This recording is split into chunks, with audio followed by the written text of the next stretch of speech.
So let us talk about the chapter that is the pulp and the periradicular tissues, right?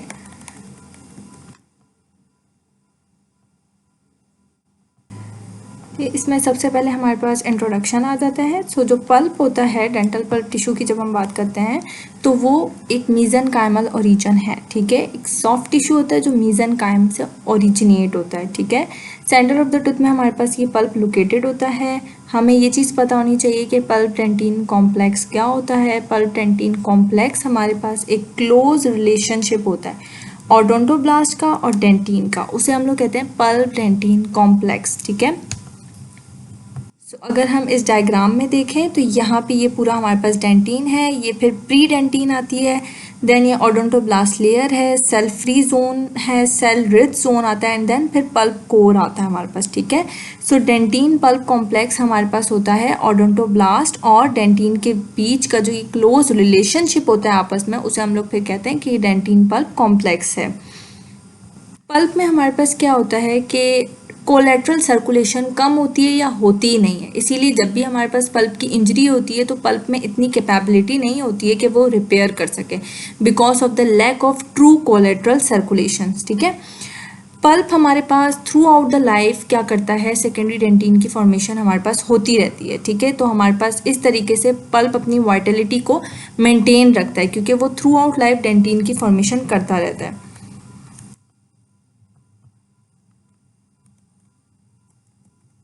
ठीक है। ये pulp dentin complex, अच्छा वो features pulp के जो डिस्टिंग्विश करते हैं from the tissues found elsewhere in the body. Pulp में हमारे पास क्या होता है कि सराउंडिंग में एक रिजिड बॉडी है दैट इज द डेंटिन, तो पल्प में हमारे पास पल्प एक्सपेंड नहीं कर सकता। कोई इन्फ्लेमेशन होगी हमारे पास तो प्रेशर चेंज होगा, पल्प जैसे ही हमारे पास एक्सपेंड करेगा तो फ़ौरन से हमारे पास इतना सेंसिटिव होता है प्रेशर के कि वो फ़ौरन से डिटेक्ट हो जाता है, ठीक है। और पेन हमारे पास करना शुरू कर देता है because pulp is unable to expand because it is surrounded by a rigid walls, dentine से सराउंडेड होता है, ठीक है।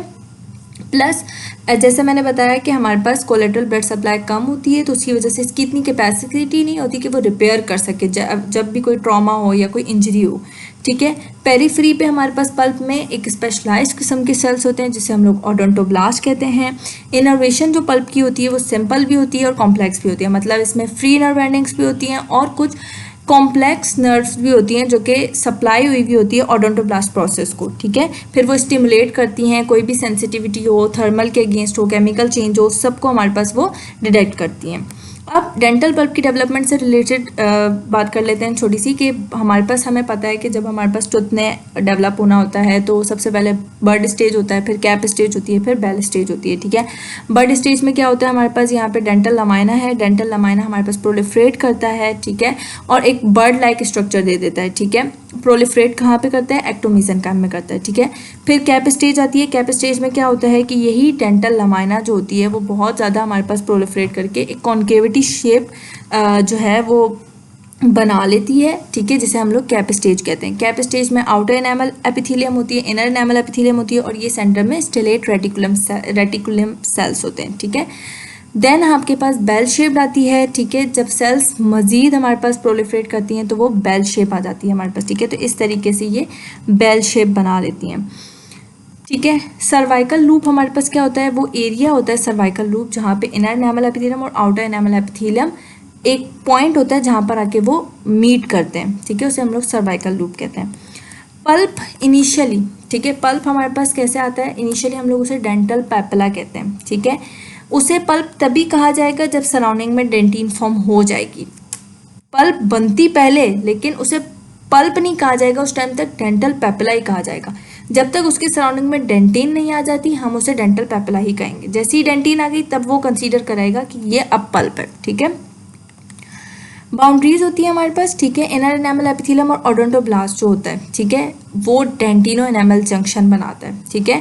इनर एनामल एपिथेलियम और ओडोंटोब्लास्ट डेंटिनो एनामल जंक्शन बनाते हैं और जो जंक्शन इनर और आउटर एनामल एपिथेलियम का होता है वो फिर फ्यूचर सीमेंटो एनामल जंक्शन बनाती हैं।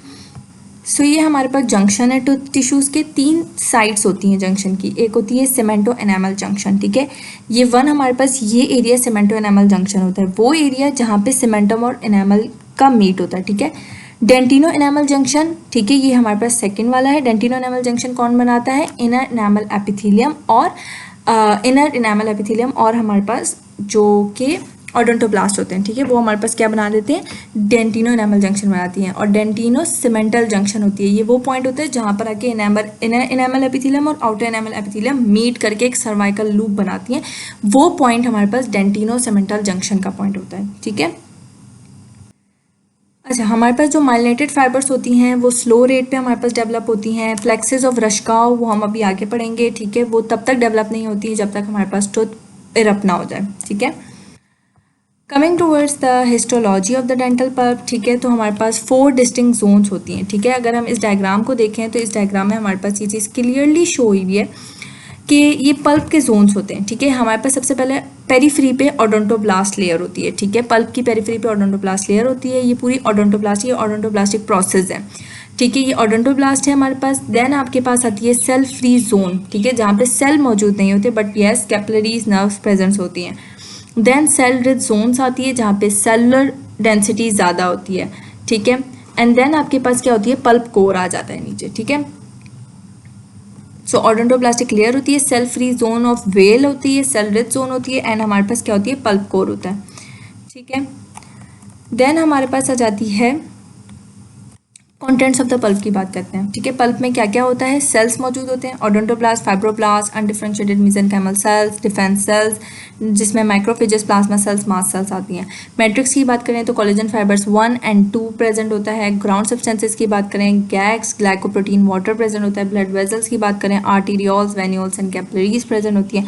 लिम्फेटिक्स की बात करें तो वो ड्रेन होती हैं submandibular, submental and deep cervical nodes में। एंड नर्व्स की बात करें तो सब ओडोंटोब्लास्टिक प्लेक्सस ऑफ रश्का होती है।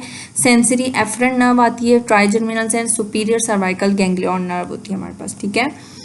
ओडोंटोब्लास्ट की बात करते हैं तो ये फर्स्ट टाइप ऑफ सेल्स जो हमारे पास अपेयर होती हैं पल्प में वो हमारे पास ओडोंटोब्लास्ट होती हैं, लेकिन जो सबसे ज़्यादा नंबर में पल्प में मौजूद होती हैं that is the fibroblast. Odontoblast की रेंज कितनी होती है? 59,000 to 76,000 पर स्क्वायर मिलीमीटर होती हैं। कुछ बुक्स हमारे पास कहती हैं कि इनकी जो रेंज होती है वो होती है 45,000 to 65,000 होती है, ठीक है। सेल बॉडीज ओडोंटोब्लास्ट के कॉलमनार शेप के होते हैं, लेकिन मिड पोर्शन पे जो ओडोंटोब्लास्ट मौजूद होती हैं उनके थोड़े से कोबॉइडल होते हैं, और जो अपाइकल पे मौजूद होती हैं वो फ्लैट होती हैं, ठीक है। सो ये ओडोंटोब्लास्ट का एक पूरा स्ट्रक्चर है जिसमें हमारे पास ये लाइसोसोम्स, प्रीडेंटिन, ये प्रीडेंटिन एरिया है, ठीक है, क्योंकि जो ओडोंटोब्लास्टिक प्रोसेस होता है वो हमारे पास प्रीडेंटिन एरिया तक एक्सटेंड हुआ होता है, ठीक है। अदर देन दिस बहुत ज़्यादा अमाउंट में हमारे पास जो ओडोंटोब्लास्ट होता है उसमें हमारे पास रफ एंडोप्लाज्मिक रेटिकुलम प्रेजेंट होता है। गोल्जी कॉम्प्लेक्स, माइटोकॉन्ड्रिया प्रेजेंट होती हैं, 4 न्यूक्लियोलाई प्रेजेंट होती हैं, ठीक है। बात करते हैं अब यहाँ पर थोड़ी सी कि ओडोंटोब्लास्ट जो होती हैं वो टाइप 1 कोलेजन को सिंथेसाइज करती हैं, जबकि फाइब्रोब्लास्ट होती हैं वो टाइप 3 कोलेजन को सिंथेसाइज करती हैं, ठीक है। Odontoblast sialo proteins, alkaline phosphatase और फॉस्फोराइन को भी हमारे पास सिक्रीट करती हैं, ठीक है, जो कि हमारे पास एक्स्ट्रा सेलुलर मिनरलाइजेशन में हेल्प कर रहे होते हैं, ठीक है। जब आपके पास ओडोंटोब्लास्ट इरिटेट हो जाता है तब वो कोलेजन को सिक्रीट करता है। जब कोलेजन को सिक्रीट करता है तो लार्ज क्रिस्टल्स को वो ट्यूब्यूल्स में हमारे पास क्या करना शुरू कर देता है? सिक्रीट करना शुरू कर देता है, जिससे डेंटिन की परमेबिलिटी इंक्रीज हो जाती है, ठीक है। Odontoblast, yeah this is a good question that odontoblast, osteoblast and cementoblast में क्या डिफरेंस होता है? देखिए, जो ओडोंटोब्लास्ट होती हैं वो कॉलमनार शेप की होती हैं, लेकिन जो सीमेंटोब्लास्ट और ऑस्टियोब्लास्ट होती हैं वो पॉलीगोनल शेप की होती हैं, ठीक है। ये एक मोस्ट कॉमन डिफरेंस इनमें तो यही है, ठीक है। जबकि ओडोंटोब्लास्ट हमारे पास अपने सेलुलर प्रोसेस को डेंटाइनल टिब्यूल्स में हमारे पास वो प्रोसेस को पीछे छोड़ता है और डेंटाइनल टिब्यूल्स बनाता है, ठीक है ना, एक्सटेंड कर रहा होता है। जबकि ऑस्टियोब्लास्ट और सीमेंटोब्लास्ट मैट्रिक्स के अंदर ही ट्रैप्ड होती हैं, ठीक है, कोई एक्सटेंशंस वो रिलीज नहीं करती हैं, ठीक है, और मैट्रिक्स में ट्रैप होती हैं in the form of osteocytes and the cementocytes. Fibroblast, जैसे मैंने बताया कि सबसे पहले first type of cells that are encountered as pulp जो होती है हमारे पास वो होती हैं ओडोंटोब्लास्ट, लेकिन जो सबसे ज़्यादा नंबर में प्रेजेंट होती हैं वो हमारे पास फाइब्रोब्लास्ट होती हैं। स्पिंडल शेप सेल्स होती हैं, ये इस तरीके से फाइब्रोब्लास्ट हैं जो कि स्पिंडल शेप सेल्स होती हैं हमारे पास प्रेजेंट होती हैं। फाइब्रोब्लास्ट पल्प्स की कभी भी ग्रोन अप नहीं करती हैं, मतलब पीटर पेन की तरह होती हैं। पीटर पेन सिंड्रोम हमारे पास क्या होता है कि जिसमें एक एडल्ट की बॉडी होती है लेकिन हमारे पास जो माइंड होता है वो चाइल्ड का होता है। इसी तरीके से फाइब्रोब्लास्ट भी ऐसी होती हैं, वो अनडिफरेंशिएटेड स्टेट में ही रहती हैं थ्रू आउट द लाइफ, ठीक है। Then we have undifferentiated mesenchymal cells होती हैं, डिफेंसेस नेक्स्ट पार्ट में बताते हैं।